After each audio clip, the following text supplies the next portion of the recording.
In the Fellowship of the Ring, Frodo Baggins is stabbed on Weathertop by the Nine and requires elvish medicine. He is promptly taken to Rivendell, a gorgeous land of waterfalls, trees, organic and homely architecture, as well as a splendor of culture, and it becomes a stunning location rooted in Tolkien's ideals of physical geography and beauty. Those keen on Tolkien's real-world inspiration would draw instant parallels to Lotterbrunnen, an absolutely gorgeous Swiss town where, like Rivendell, there is a marriage of sorts between the natural world and the unknown. Both Rivendell and Lotterbrunnen raise the question, can our world lead to moments of enchantment and beauty? For several years, I've taken an interest in the real-world inspiration behind many fantasy and science fiction series, the favourite one being, of course, Lord of the Rings and Middle-earth. I am not the only one. There is a wealth of wonderful content online, in academia, and among fans about Tolkien's world building. Yet, I want to reverse the dynamic we have of using reality to understand fiction, and instead use fiction to understand the world we live in today. That's why in this video, I will outline the 4 countries with an obvious presence in Tolkien's work.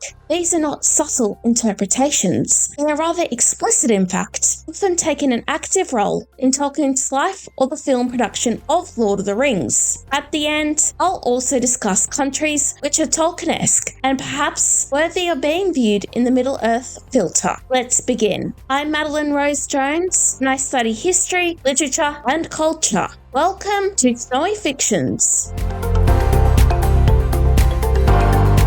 Tolkien always saw himself as an Englishman, and it is England where he spent a vast majority of his life, whether as a professor at Oxford or as a father and writer of fiction. England, one of the core nations of the British and Irish Isles, as well as home to Gothic cathedrals, the Lakes District, the Cotswolds, and lush landscapes did catch and shape Tolkien's imagination, whether it was Birmingham, where Tolkien grew up, or later Oxford, where he and his fellow Inklings shared notes and writing advice. England is probably the core Tolkienesque country, hence why it is the first. Also, any discussion about England in Middle-earth needs to mention literature, particularly Anglo-Saxon, from the Old English poem The Wanderer to Beowulf. The England Tolkien knew in the first half of the 20th century needs understanding in its historical context, being at the tip end of the Victorian and Edwardian eras to the World Wars. Marked in between the Industrial Revolution and the gradual collapse of the British Empire, high Tolkien time in England witnessed various literary and aesthetic movements such as medievalism, Gothic revivalism, modernism, historicism, arts and crafts, and greater emphasis on folklore and myth, as shown in the collected works of Andrew Lang. It was a time where England seemed massive, creating modernity and the New World, yet also small, intimate, and cozy. These contradictions made Tolkien's eventual magnum opus, The Lord of the Rings, a text grounded in not only history, but storytelling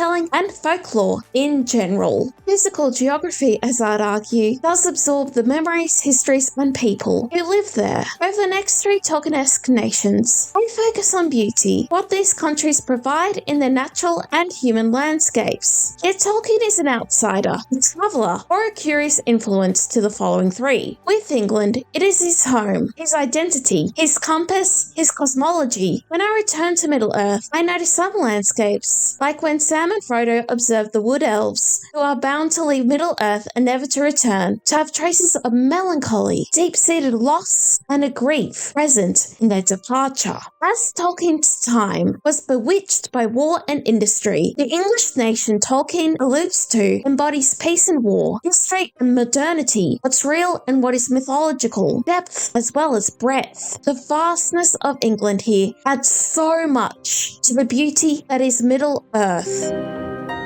Switzerland, in my opinion, is one of the most gorgeous countries on earth, and I imagine Tolkien would agree. In 1911, at the age of 19, Tolkien would take on a hiking trip across Switzerland through the Bernese Oberland touching Grindelwald, Interlaken, and Lauterbrunnen. Decades later, Tolkien would admit Switzerland had an explicit influence on Middle-earth. Lauterbrunnen would inspire Rivendell, and Lake Zurich shaped Lake Town from The Hobbit. Also, we can see Switzerland having misty mountains of her own, those massive peaks of wind and snow. Mont Blanc, Matterhorn, and the Jungfrau Range show both the highs and lows present in physical geography, which Tolkien transformed into a magnificent place representative of man-made and natural beauty. It's also a relatively small country with a population of no more than 10 million, yet also has farms, agriculture, and wildlife, as well as distinct cities and town settlements. When I consider Tolkien's general literary influences, my mind returns to Romanticism and ideals of the sublime, moments of wonder and awe. Perhaps Tolkien also experienced those moments when in Switzerland, because I did too, and I can see why such beauty sketched onto Rivendell well. Switzerland is a country known for a lush greenery, mountains, waterfalls, caves, and lakes. And honestly, it's one of my favourite countries in the whole wide world. If you are interested in visiting Switzerland, I highly recommend Lucerne with nearby Mount Titlis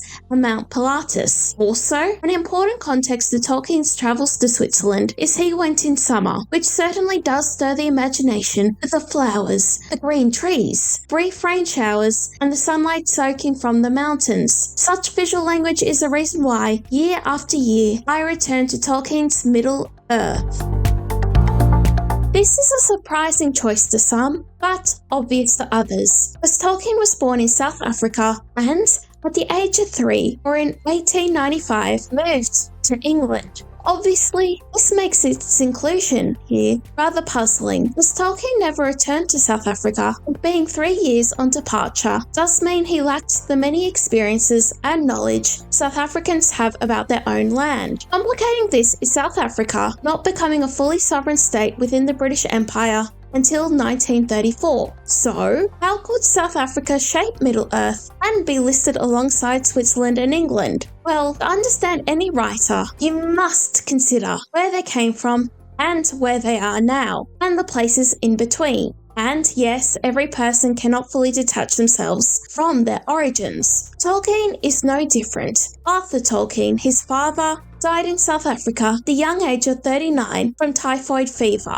Arthur was born in England before moving to the independent Boer Republic, known as the Orange Free State, back in the late 19th century. So, we can notice a recurring theme of travel, crossing continents, and encountering different climates, which would certainly shape Middle-earth. He was born into an environment which encouraged such a framework. But, let's be fair, maybe South Africa being here is a stretch. One can certainly make a stronger case for Switzerland or the next one, which is New Zealand, being more Tolkienesque. Yet to draw a Middle-earth, and I believe for many others, is how Tolkien weaves grief, joy, surprise, and other human emotions into the landscape. Lord of the Rings shines brightest when we, the reader or the viewer, understand the impossibility of ever removing the characters from their people, their home, culture. Also, the famous moment in Lord of the Rings is a terrifying Shelob who casts her treacherous web. This mirrors a childhood memory of Tolkien being bitten by a large baboon spider in his South African garden. Again, the role South Africa played in Tolkien's work is debatable, but maybe it works better on a thematic and emotional level, rather than as a literal place.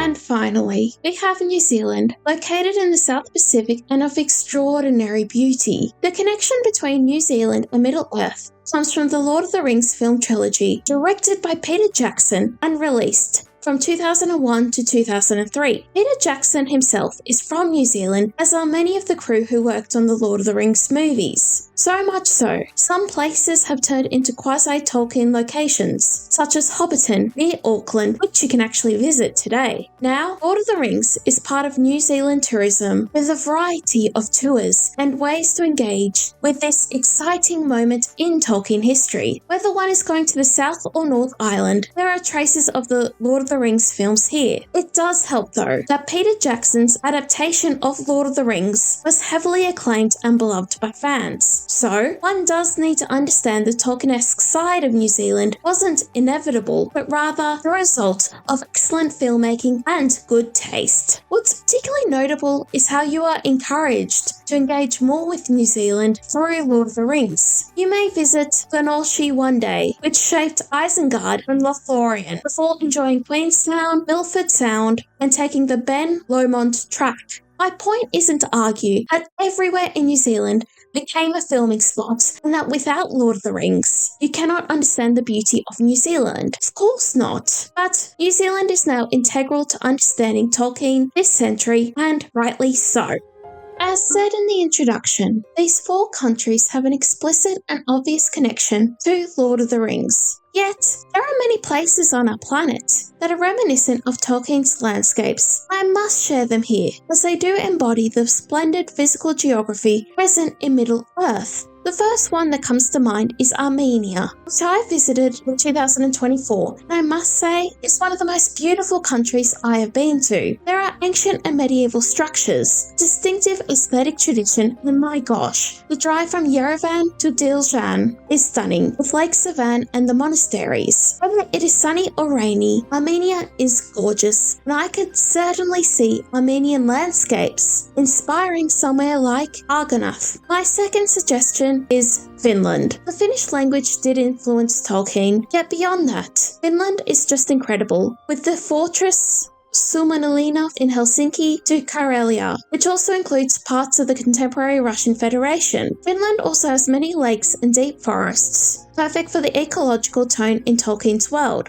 Though not featured in any of the 4 countries, I think Tolkien fans need to take a closer look at the Carpathian Mountains, touching many Central European countries. The wilderness and perhaps harsh edges at times makes it reminiscent of Mirkwood. And now, I want to leave Europe and the Caucasus and go east, to either Tajikistan or Kyrgyzstan, with their rolling mountains, grasslands, and high views. While culturally different from the worlds of men, like Rohan and Gondor, I see similarities in regards to physical geography. To finish, I'll brainstorm some other countries for your consideration and perhaps further research. Here we go. Slovenia, Croatia, the Australian state of Tasmania, Chile, Argentina, maybe some parts of sub-Sahara Africa like Tanzania, and of course the many national parks in Canada and the USA, from Banff to Glacier in Montana. This is a brief list, and there are countless others. What I urge you to do is to rewatch Lord of the Rings and The Hobbit